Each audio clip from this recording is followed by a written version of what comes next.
네, 여러분 안녕하세요. 증권부 김민호 기자입니다. 구독자님들마다 각자 굴리는 자산의 규모나 또 주식 투자를 해온 시간이 서로 다를 것 같은데요. 그럼에도 불구하고 내년에는 투자하기 좋은 습관들을 하나씩 꾸준히 쌓아가는 시간이 됐으면 좋겠습니다. 이 올해까지는 예금 또 그리고 적금 이자 수익이 꽤 괜찮았는데 이 내년부터는 아무래도 금리가 떨어지겠죠. 이 수익률을 어느 정도 받치려면 다시 부동산이나 주식 같은 금융자산을 굴려야 한다는 생각을 다들 하는 것 같습니다. 그런데 갑자기 다시 주식이나 또 부동산, 코인 시장을 들여다보려니 적응이 안 된다. 뭘 어떻게 해야 하느냐라는 소리도 많이 들리더라고요. 이 투자라는 게 공짜 수익을 얻는 게 아닌 만큼 꾸준히 무언가 쌓아가는 노력도 필요한 것 같습니다. 저 같은 경우는 몇 년째 매일 새벽마다 일어나서 뉴욕 증시와 원자재 시황을 정리하고 있는데요. 아무래도 뉴욕과 서울에 이 시차가 있다 보니까 좀 피곤할 때가 많기도 하고 여기 다크서클이 많이 지죠. 이미 끝난 시장 분석을 해봐야 무슨 의미가 있느냐 싶은 마음이 처음에는 좀 들었습니다. 하지만 몇 년을 하고 보니까 이 시황과 뉴스를 매일 스스로 정리하는 습관이 투자의 감이라든지 또 흔들리지 않는 이 자기만의 기준을 만드는데 가장 큰 도움이 됐다고 생각합니다. 그렇다고 해서 제가 주식으로 엄청난 돈을 벌어서 이 퇴사를 앞둔 영리치는 아니지만요.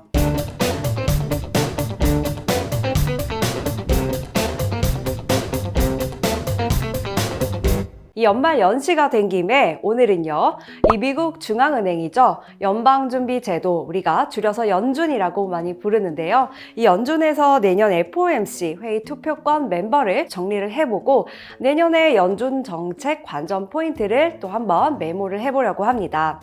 12월 FOMC 회의 내용 이미 다 나온 게 아니냐고 하시는 분들도 계신데 이 기존 뉴스에는 나오지 않는 재미있는 포인트가 있어서 이것도 한번 소개를 해보겠습니다.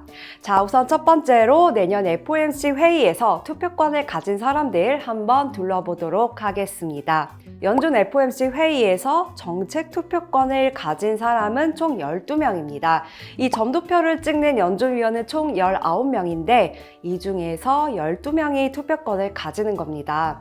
아무래도 투표권 있는 사람들 발언이 조금 더 시장 영향력이 있겠죠. 이 투표권을 가지는 12명 중 8명은 고정 투표권을 가지고 있어요. 바로 연준 의장을 포함한 7명의 연준 이사와 또 뉴욕 연방준비은행 총재입니다. 나머지 4명은요. 미국의 지역 연방준비은행 총 12곳 중 뉴욕을 제외한 4곳 지역 연방준비은행 총재들이 매년 돌아가면서 이렇게 순환 투표권을 가집니다. 자, 고정 투표권 가진 사람들 8명 빨리 한번 소개를 해보도록 할게요. 제롬 파월 연준 의장과 나머지 부의장 2명이 있죠. 올해 새로 부의장을 맡게 됐죠. 필립 제퍼슨 연준 부의장, 그리고 마이클 바 금융감독 담당 부의장입니다. 그리고 연준 이사들이 있죠. 강성 매파로 유명한 미셸 모먼 이사, 또 매파로 유명했는데 최근에는 정책 방향 전환 시그널을 보냈던 크리스토퍼 월러 연준 이사, 그리고 미국 연준 최초로 흑인 여성 연준 이사인 리사 쿡 연준 이사, 또 역시나 연준 사상 최초의 라틴계 여성 연준 이사인 아드리아나 쿠글러 이사가 있습니다. 여기까지가 연준 이사의 멤버들 7명이고요. 그리고 고정투표권 가진 나머지 1명, 바로 뉴욕 연은 총재인 존 윌리엄스 총재가 있고요. 그동안 비교적 온건한 발언을 해왔죠. 자, 마지막으로 순환투표권 가진 4명들 빠르게 훑어볼게요. 새해에는요, 클리블랜드, 리치먼드, 애틀란타, 샌프란시스코 이 4곳 지역 연방준비은행들 총재들이 투표권을 가지게 됩니다. 지금 클리블랜드 연은 총재가 로레타 메스터, 리치먼드 연은 총재는 토마스 바킨, 애틀란타 연은 총재는 레피얼 보스틱, 샌프란시스코 연은 총재는 메리 데일리입니다. 우리가 이 사람들 이름 전부 알아서 뭐 하냐고요? 네, 사실 몰라도 상관은 없는데 다만 미국 주식 하시는 분들은 연준 인사들 발언 체크하는 작업이 중요하잖아요. 결과적으로는 이 사람들 이름을 결국은 외우게 되더라고요. 자, 그리고 내년 연준 FOMC 정례회의 일정 한번 훑겠습니다. 내년에는 2월과 10월에는 회의 일정이 없습니다. 그리고 중요한 건 이거죠. 연준은 매 분기 마지막 달에 해당하는 3, 6, 9, 12월 이 FOMC 정례회의 때는 점도표와 경제 전망을 발표를 합니다.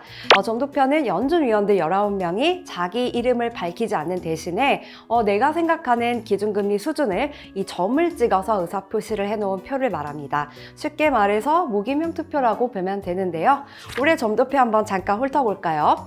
12월 13일에 나온 올해 마지막 점도표, 연준 위원들 19명 중 6명은 내년 말 기준금리가 연 4.5에서 4.75%일 것으로 예상을 했습니다. 그러니까 내년에 금리를 총 0.75%포인트 낮추니까요. 이걸 베이비 스텝이라고 하죠. 한 번에 연준이 보통 0.25%포인트씩 낮추는데 그러면 내년에 총 3차례 베이비 스텝 금리 인하를 할 것이라는 계산이 가능합니다. 자, 그리고 경제 전망은요, 연준이 정책 결정 때 중요하게 보는 거시 경제 지표가 앞으로 어떻게 움직일지 수치로 예상한 표입니다. 이 중요 변수란 바로 개인 소비 지출, 우리가 잘 아는 이 PCE 물가지수죠. 그리고 두 번째로 실업률, 세 번째로 실질 국내 총생산, 실질 GDP 증가율이 있습니다. 미국은 소비자 물가 지표가 크게 두 가지인데요. 원래는 연준이 정책 판단 지표로 소비자 물가 지수, 그러니까 CPI를 쓰다가 2000년 초에 개인 소비자 지출 PCE 물가 지수로 바꾸게 되었습니다. 자, 그리고 정말 마지막으로 진짜 중요한 게 남았죠. 연준이 대체 언제 금리를 인하하기 시작할까? 여러 예상이 오가는데요. 그런데 제롬 파월 연준 의장이 매번 기자회견 때마다 은근히 힌트를 주고 있다는 사실 다들 잘 아시죠? 일단 물가 상승률이 둔화되는 것이 중요한데요. 그런데 작년에는 이 파월 의장이 일자리 시장 과열을 인플레이션 변수로 지목을 했고요. 그 다음에는 주거비 물가 문제를 지목을 했습니다. 그리고 나서 특히 올해 들어서는 여러분들 슈퍼코어 물가지수 다들 기억나시나요? 종합 개인지출 소비 물가에서 식품과 에너지를 제외한 것이 바로 코어 근원 물가인데요. 이 근원 물가에서 다시 주거 비용을 제외한 것이 바로 슈퍼 근원 물가 지수입니다. 파월 의장이 처음에는 일자리 시장 과열이 인플레이션 주요 변수라고 지적을 했고 이게 어느 정도 좀 수그러드는 듯 하니까 그 다음에는 주거 비용이 문제였는데 다소 잠잠해졌던 거죠. 이 주거 비용은 서비스 물가로 잡힙니다. 그런데 물가 상승률이 높은 편이었고 주요 변수로 파월 의장이 주목한 게 이제 여가 비용 같은 슈퍼코어 물가였습니다. 그런데 이제는 물가 상승세가 잠잠해졌고요.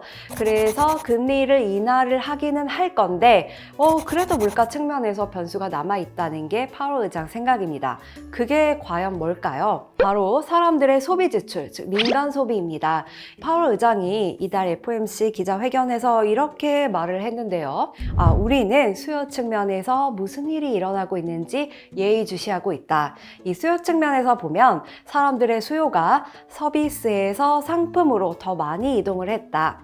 아마도 사람들은 물건을 너무 많이 사서 당장 필요하지도 않은 물건을 이미 샀거나 또 물건을 둘 곳이 없을 수도 있다고 이렇게 말을 했어요. 지금의 물가 상승 압박 변수가 민간 소비 열기라는 겁니다. 특히 상품 부문에서요. 내년에 금리를 연준이 내리기는 할 텐데 과연 언제 금리를 내릴지 힌트를 찾으려면 이번에는 일자리 시장 고용이나 임금 상승률도 아니고 주거비도 아니고 슈퍼코어 물가도 아니고요. 이제는 소매 판매라는 거죠. 어쨌든 이 민간 소비를 가장 잘 반영하는 지표가 미국은 소매 판매입니다. 이 한편으로는 미국 경제의 70%를 민간 소비가 떠받치는데 이 민간 소비 열기가 식는다는 것은 사실은 경기 침체와도 맥이 닿아 있는 만큼 그래서 월가에서는 연준이 미국 경제가 얕든 깊든 침체 기미가 보여야지 금리를 낮출 것이라는 말들을 많이 하고 있습니다. 연준의 정책 방향에 대해서 우리도 한번 생각을 해보는 시간을 가져봤습니다.